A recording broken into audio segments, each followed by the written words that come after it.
नमस्कार, आपके साथ मैं हूं तेजस्वी चंडोक नैयर। राष्ट्रपिता महात्मा गांधी के जन्मदिन पर प्रधानमंत्री नरेंद्र मोदी ने मिशन स्वच्छ भारत की शुरुआत की।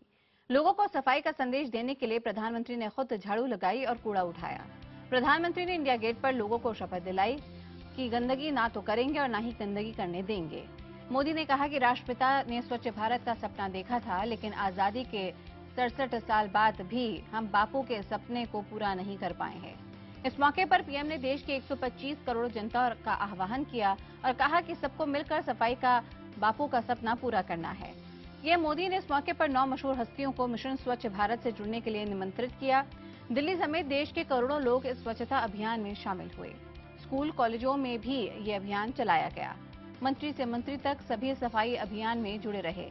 आपको बता दें, पीएम के इस मिशन के 3 दिन गुजरने के बाद IBN 7 ने जानने की कोशिश की कि पीएम के इस मिशन का हम पर कितना असर हुआ है। सवाल ये कि क्या मोदी के स्वच्छता मिशन के बाद हम वाकई में सुधरे हैं? जानने के लिए आपको बता दें, हमारे साथ देश के कोने कोने से मौजूद हैं हमारे तमाम रिपोर्टर। उन्होंने स्वच्छता अभियान की हकीकत जानने की कोशिश की है। आज दिन भर हम आपको सफाई अभियान का लोगों पर असर दिखाएंगे।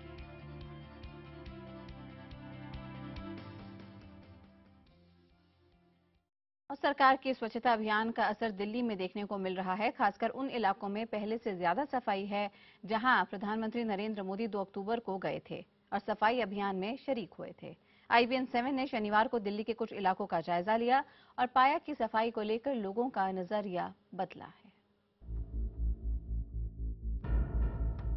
आपकी टीवी स्क्रीन पर 2 तस्वीरें नजर आ रही होंगी। पहली तस्वीर तो आपको याद ही होगी। प्रधानमंत्री नरेंद्र मोदी ने 2 अक्टूबर को मंदिर मार्ग थाने में औचक दौरा कर झाड़ू लगाई थी। अब देखिए दूसरी तस्वीर उसी थाने की है। सफाई कर्मचारियों की कोशिश है कि कहीं पर थोड़ी सी भी गंदगी न रह जाए। पुलिस वालों को अब भी डर सता रहा है कि कहीं कोई आ न धमके। यही वजह है कि थाने के अंदर कैमरा ले जाने की मनाही है। प्रधानमंत्री नरेंद्र मोदी ने स्वच्छ भारत का नारा दिया। दिल्ली पुलिस कमिश्नर थाने में जाकर श्रमदान कर रहे हैं, लेकिन मंदिर मार्ग थाने पर मीडिया की एंट्री पर बैन लगा दी गई है। मुमकिन है कि थाने के अंदर सफाई का काम किया जा रहा है, लिहाजा तस्वीरें अगर सामने आएंगी तो हो सकता है पुलिस की पोल खुल सकती है। अब देखते हैं कि जहां से मोदी ने स्वच्छ भारत अभियान का शुभारंभ किया था, वहां का क्या हाल है। वाल्मीकि बस्ती, यहां पर पहले के दिनों से ज्यादा सफाई है। कॉलोनी में कहीं पर कूड़ा नजर नहीं आ रहा। हमारे साथ में कुछ ऐसे लोग हैं जो वाल्मीकि सदन में रहते हैं। उन लोगों से हम जानते हैं कि क्या असर पड़ा है प्रधानमंत्री ने जो स्वच्छता को लेकर अभियान की शुरुआत किया था। आपका नाम क्या है? स्वरूप सिंह नाम मेरा। उषा कहते हैं मेरे, उषा स्वरूप सिंह। स्वरूप जी, ये बताइए कि प्रधानमंत्री यहाँ पर आए थे, उन्होंने झाड़ू लगाई थी, साफ सफाई की थी, उसका असर आपको लगता है? हाँ, उसका असर, किस तरीके का असर? असर हुआ है, बहुत असर हो चुका है। लोग आज चेतन हो चुके हैं। जो कूड़ा इधर उधर फैलाते थे, अब थोड़ा बहुत लोग जा रहे हैं कूड़ा डालने पर। अब चलते हैं नई दिल्ली रेलवे स्टेशन। 2 अक्टूबर की तस्वीर आपको याद ही होगी। यहाँ पर रेल मंत्री सदानंद गौड़ा ने झाड़ू लगाई थी। यहाँ पर अब भी साफ सफाई है। हालांकि हमें कहीं कहीं पर कूड़े के ढेर जरूर नजर आए, लेकिन लोग सफाई को लेकर संतुष्ट नजर आए। पहले से ठीक है, बेहतर है, लेकिन अंदर जो है ना, स्टेशन के अंदर वहाँ नहीं सफाई, गंदगी है। हर पैसेंजर का ड्यूटी है कि हाँ, दोनों तरफ से रेसिप्रोकल वैल्यू होनी चाहिए। गाड़ी में भी सफाई दिख रहा है, प्लेटफॉर्म पर भी दिख रहा है। ये पैसेंजर को भी सोचनी होगी कि हम अगर डस्ट कचरा कर रहे हैं तो गंदगी फिर आखिर हम ही को ये करना है। दिल्ली के लुटियन जोन में भी सफाई बेहतर है। हमें सफाई कर्मचारी दोपहर के 2 बजे सड़कों पर झाड़ू लगाते नजर आए। हालांकि असल में सफाई को लेकर लोगों का नजरिया बदला है या नहीं, इसका अंदाजा तो कुछ दिन बाद लग पाएगा। रवि सिंह के साथ ब्रजेश तिवारी, दिल्ली, IBN 7। और दिल्ली रेलवे स्टेशन से जुड़ रहे हैं हमारे साथ विक्रांत यादव, दिल्ली के दिलशाद गार्डन से जुड़ रहे हैं ब्रजेश तिवारी, लखनऊ रेलवे स्टेशन से जुड़ रहे हैं शलमणि त्रिपाठी, जहां गृह मंत्री ने खुद झाड़ू लगाई, पटना रेलवे से जुड़ रहे हैं हमारे साथ चंद्रमोहन कुमार और केंद्रीय मंत्री रविशंकर प्रसाद ने यहाँ पे खुद झाड़ू लगाई थी। मुंबई के कलानगर से जुड़ रहे हैं विवेक गुप्ता, जहां कल प्रधानमंत्री की रैली हुई थी और उन्होंने लोगों से गंदगी ना करने की अपील की थी।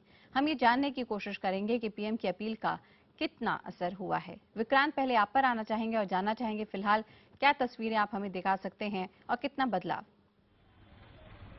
देखिए तेजस्वी, मैं करीब 1 घंटा पहले यहाँ आया था, उस समय सफाई लग रही थी और आमतौर पर आम दिनों से ज़्यादा थोड़ा यहाँ पर साफ दिखाई दे रहा है। और ये जो मेन गेट है स्टेशन का, आप देख सकते हैं कि थोड़ा साफ नज़र आ रहा है। मैं अपने कैमरामैन से अनुरोध करूँगा जयपाल से, अगर वो दिखा सके। लेकिन एक जो कमी मुझे अभी भी यहाँ पर दिखाई दे रही है कि लोग जो दीवारों के आसपास पूरी तरीके से साफ की गई थी, लेकिन बावजूद इसके पान और गुटखा खा करके स्टेशन की जो दीवारें पूरी तरीके से साफ की गई थी 2 अक्टूबर के दिन, वहाँ पर अभी भी लाल निशान दिखाई दे रहे हैं, जिन पर जो पान और गुटखा खाने के कारण है। तो निश्चित तौर पर इसे सिर्फ स्टेशन के कर्मचारियों के भरोसे नहीं छोड़ा जा सकता।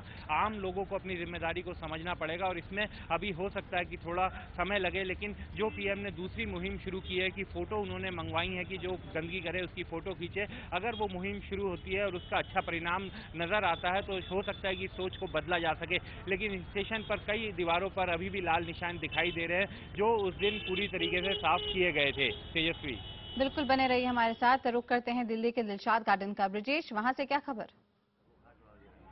बिल्कुल, देखिए यहाँ पर 2 अक्टूबर को मनोज तिवारी जो कि यहाँ के सांसद हैं, उन्होंने यहाँ पर झाड़ू लगाई थी। स्थानीय लोग हैं, क्या कुछ सोचते हैं, कितना कुछ फायदा हुआ मनोज तिवारी के झाड़ू लगाने के बाद या फिर नरेंद्र मोदी के स्वच्छता अभियान के बाद? मनोज तिवारी जब से आए हैं यहाँ पे ना तो झाड़ू लग रहा है, ना तो नालियाँ साफ हो रही है। और निगम पार्षद के पास जाओ तो वो बोलता है मैं सीमापुरी से जीता हूँ, कोड़ी कॉलोनी से नहीं। 2 तारीख को जब मनोज तिवारी यहाँ पे झाड़ू लगाए थे, क्या उसके बाद सफाई अभियान शुरू हुआ है? जी नहीं, बस उसी दिन जो हुआ है उसके बाद में कोई नहीं हुआ। विनोद ठेकेदार जो है 2 लेडीज को भेजता है, जो कि एक ही आती है, वो यहाँ पे ड्यूटी करती है और 2 आदमी है। सफाई कर्मचारी आते हैं यहाँ पे साफ करने के लिए? 2, 4, 6 आ गए, बस वो भी उस दिन वो उनके आने की बात थी। जैसे उनको ये पता लगा कि भाई मनोज तिवारी जी आ रहे हैं यहाँ, ऐसे उनका आने से पहले ये मेन रोड को उन लोगों ने साफ किया। अंदर का उसी दिन 8-10 औरतों को लेकर के आए उन्होंने और उसी दिन सफाई हुई। उसके बाद से आज तक झाड़ू नहीं लगा रोड में। आप लोग खुद सफाई नहीं करते हैं? अगर कोशिश की जाए तो? हाँ, किया जाएगा, करेंगे हम लोग सफाई। अगर कोशिश किया जाए तो हो जाएगा। सब संगठन हो, आदमी हम भी हो गए, साफ करेंगे खुद। बिल्कुल, जो स्थानीय लोग हैं, सीधा इनका आरोप है कि 2 तारीख को इसकी सफाई हुई थी, उसके बाद कोई सफाई नहीं हुई। हालांकि लोगों की कोशिश रहती है कि अपने घर के आसपास सफाई जरूर रखी जाए। बिल्कुल। और किसने गंदगी फैलाई और कौन इसे साफ करेगा? प्रधानमंत्री ने साफ कहा कि ऐसे सवालों से ऊपर उठकर आप दायित्व उठाइए कि आप खुद इस अभियान में जुड़ जाएं। शल्यमणि त्रिपाठी का रुख करते हैं, जो कि लखनऊ रेलवे स्टेशन से हमारे साथ हैं। क्या गृह मंत्री के वहां पर आने का कुछ असर पड़ा? चलब अब बिल्कुल आपको सीधी तस्वीरें अगर मैं दिखाऊं तो लखनऊ स्टेशन जो है काफी बदला है पहले से।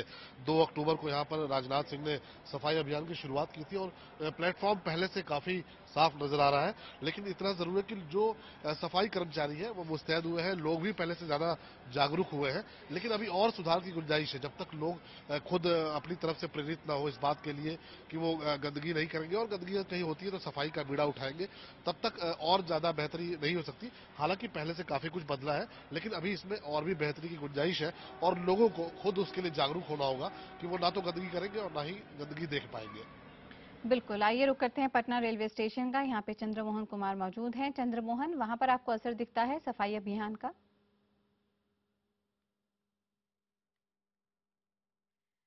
चलिए हम रुक करेंगे पटना का भी थोड़ी देर में, लेकिन फिलहाल रुक करते हैं मुंबई का, जहां पे कलानगर से जुड़ रहे हैं विवेक गुप्ता।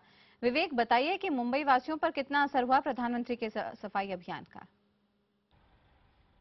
देखिए, जब से 2 अक्टूबर से ये पूरा अभियान शुरू हुआ है तो मुंबई वासियों में काफ़ी ज़्यादा असर देखा जा रहा है। लेकिन जो मुंबई के जो वेस्टर्न सबर्ब हैं वो काफ़ी ज़्यादा साफ सुथरे हैं, लेकिन जो ईस्टर्न सबर्ब इलाके हैं, खासकर मैं अगर कुर्ला गोवंडी की बात करूँ तो वहाँ पर सफाई अभियान ज़्यादा का असर नहीं दिख रहा है, क्योंकि बहुत कंजस्टेड इलाका है, बहुत छोटी छोटी गलियाँ हैं। तो इससे सफाई कर्मी हैं और जो लोग हैं वहाँ पर अभी तक उन्हें ज़्यादा समझ में नहीं आया है। और उनका साफ तौर पर कहना है कि जो बीएमसी के लोग उनकी जिम्मेदारी होती है सफाई करना, क्योंकि जहाँ वो रहते हैं वो एरिया काफ़ी कंजस्टेड है। लेकिन जहाँ अभी हम इस समय खड़े हुए मुंबई का वेस्टर्न इलाका है, वेस्टर्न सबर्ब इलाका है, बैंड्रा, सांताक्रूज, बोरीवली। तो इन इलाकों में साफ तौर पर देखा जा सकता है कि जो अभियान 2 अक्टूबर को प्रधानमंत्री नरेंद्र मोदी ने शुरू किया था उसका साफ असर देखा जाता है कि कहीं पर भी गंदगी नहीं फैल रही है। और जो लोग पहले रोड पे थूकते थे या फिर रोड पे कचरा फैलाते थे, वो बाकायदा अब जो एक सरकारी जो डस्टबिन बनाया गया वहाँ पर प्रॉपर जाते हैं और अपनी गंदगी उस बक्से में डालते हैं, ना कि रोड पे फैलाते हैं। तेजस्वी। बिल्कुल विवेक, और हमारे सभी संवाददाता लगातार दिन भर हमें अपडेट पहुंचाते रहेंगे देश के कोने कोने से, हर राज्य से, कि इस स्वच्छता अभियान का देश की जनता पर, सफाई कर्मचारियों पर, राज्य सरकारों पर, केंद्र के दूसरे सरकार के प्रशासनिक अमले पर कितना असर पड़ा है। आप सभी का फिलहाल बहुत बहुत शुक्रिया तमाम जानकारी के लिए।